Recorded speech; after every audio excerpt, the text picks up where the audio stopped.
Club ShayShay is getting messier and messier. It's almost like Wendy Williams didn't go anywhere. She just got a weight set. So MoNique was on. Every time I see MoNique these days, she's on doing some greasy ass video with her and her daddy complaining about something or working out. I don't know nobody that work out that much and gain weight unless every crunch you do got Captain in front of it. But apparently she goes on Club ShayShay and tells the story about how she came on my radio show and I wasn't there at the time. And my co-host Jasmine Sanders played a game that we played all the time with everybody called Would You Rather. She apparently was so offended by that she says she got off. She called me. MoNique did, and she said I was very dismissive, like, MoNique's a liar. When MoNique did call me, I heard her complaints. I listened to her, and I pulled the segment. So if I had been as dismissive as she alleges I was, that segment would have aired. It didn't because I respected her wishes. She's a liar.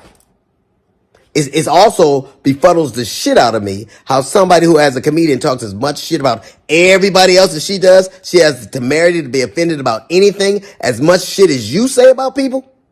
Then she encouraged everybody, allegedly it stems from the fact that I used to always talk shit about her on video after video. And she encouraged her sweet babies to look at the video and find them. Do that. Do exactly what she says. And you know what you're not going to find?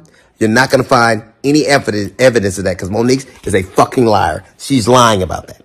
But what you will find is MoNique talking shit about some alleged contract dispute we had. Look at the ticket. It says D.L. Hughley, then MoNique. She knows the story. But what she did in response to that, she talked about my dog, my wife. This broad even brought out my daughter's personal trauma. My daughter was molested and MoNique brought that shit out and told the world that I allowed my daughter to be raped in front of me. The lying motherfucker. She knows she was lying. And it only stopped when everybody from my family checked her. It's interesting. You know what else you won't see MoNique doing? You won't ever see her with her family, videos with her children or grandchildren, because nobody fucks with me. How do you have sweet babies when your own babies don't fuck with you?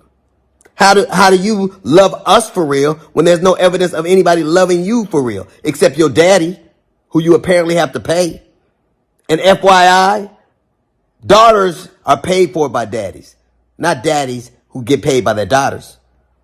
You know what else you won't see MoNique doing? Telling jokes. MoNique, if she'd have spent as much time actually writing jokes and writing her Netflix special as she did complaining about not having one, it wouldn't have been trash. It got the worst reviews of any Netflix special in history. Because that's what MoNique does. She complains and she has grievances. You never see her being a human being. You never see her being sweet and warm to people. Except when she's using it to butter somebody up to get something. There's a reason why everywhere she goes, shit starts. Everywhere she goes. How is it that nobody fucks with you? Not even your family. How do you, I was on the road getting it. I get it every goddamn week. Look at my schedule versus yours. See how much I'm going. And I still manage to have a relationship that I cherish with my children. Can you say the same? You can't. Because all you do is talk about your grievances and who did you wrong. There's a reason you're by yourself. There's a reason you got to pay a man to love you. It's sad. There's an old adage that says you can't buy love. It's a shame, MoNique, that you probably always will have to. Well, Club ShayShay is